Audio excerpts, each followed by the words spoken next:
Thank you so much.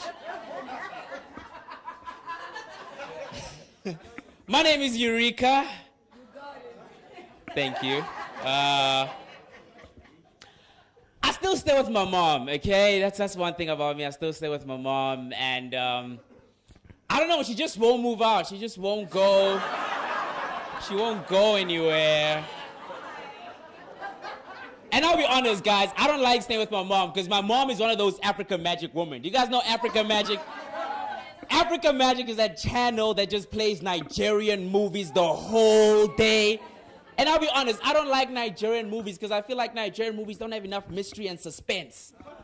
Because, like, you know, whenever I watch, like, a great movie, I remember after watching Bad Boys, like, wow, that was such a great movie. I cannot wait for Bad Boys 2. And I remember after watching another great movie, I watched Twilight. I was like, wow, that was such a great movie. Hashtag no homo. But I cannot wait for the next Twilight, you know? Here's the thing about Nigerian movies. They've got no mystery, no suspense. They play the sequel right after the movie.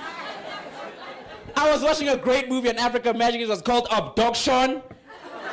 And Abduction was awesome, man. It was about someone getting abducted.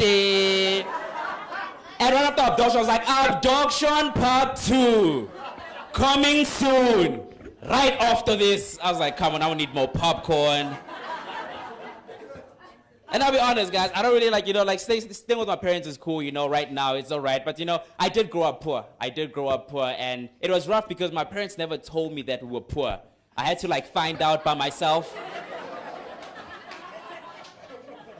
And as a child, how do you measure wealth and success? As a child, you measure wealth and success by the amount of toys you have. And I had lots of toys, so it is natural for me to think that we were rich. I just didn't take into account that my dad worked at a toy store, and he was stealing these toys from work. But again, no one told me this. No one told me. It was just always suspicious. Whenever my dad brought toys home, they always came out of his pants like, yeah, Antoine, here's a Power Ranger. I'm like, come on, Dad. And my dad always bought me like these superhero toys, or gave me like Superman, Spider-Man. You could give me those action figures. Sometimes even gave me like those t-shirts like Spider-Man and Batman written on there. That was really cool, man. And then, you know, like he also even like got me like those underpants. Remember like underpants, dude? Like, you know, back in the day, you get like Batman and Spider-Man, your underpants. That was really nice. But it makes me wonder, how did they do it back in the day? Because back in the day, we never had superheroes. We had struggle heroes, which is not the same thing, you know? You couldn't have pictures of like Nelson Mandela and Steve Biko on your underpants. That's just wrong. You can't do that. You can't have. But if there were struggle hero underpants, I would have loved to design those. I would have loved to design the first struggle hero underpant. Because, you know, black people, that thing that we did in the struggle, Amanda! Away too. I would have loved to design a struggle hero underpant with a fist that's printed your underpants that rises every time you get some Amanda, you know? I grew up poor. Another thing that made me realize we were poor at home is that me and my mom always traveled by train. We always used the train. And the thing about trains in those days was that when you were 6 years old, you had to start paying the train fare. So I knew that I was poor because I was 5 years old for like 4 years in a row. Because my mom would want to pay the train fare. Which is not nice as a child, because as a child, you always look forward to your birthday. It's like, yes, I'm 10 years old. You're like, damn it, I'm only 5 again tomorrow. I'd be so jealous at birthday parties, man. I'll see my friends there like, yay, I'm 12 years old. I'm like, wow, you guys are rich, young. Yes, you're allowed to be 12. Wow.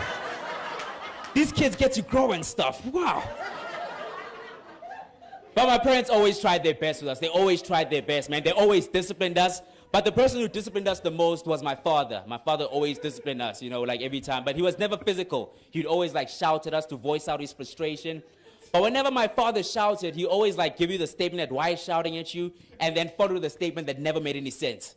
He'd be like, you know, like let's like for instance, I'll just come home late one day. He'd be like, yes, that's so late, man. Who do you think you are? Samson. And I'm like, who's Samson? It just confuse you, you know. And I think I know where he got it from. He got it from my grandfather. My grandfather was like, he stayed in like rural villages in Mpumalanga, So he always like wore a suit, every single day without fail, always carried a briefcase. But his briefcase wasn't really a briefcase. It was a Testic Rice 10-kilogram bag. And in his Testic Rice bag, he always carried the same thing. He'll always have like, his Bible in there, always have, his shambok, always have sunglasses and a headband, and no one knew why. I remember one day, I actually went to go visit my grandfather. I went to go visit him, and one thing that we always did in the mornings, we'd always gather plastic bags and put them all together and make a soccer ball and play soccer. So we actually did that one morning. Y'all don't even know.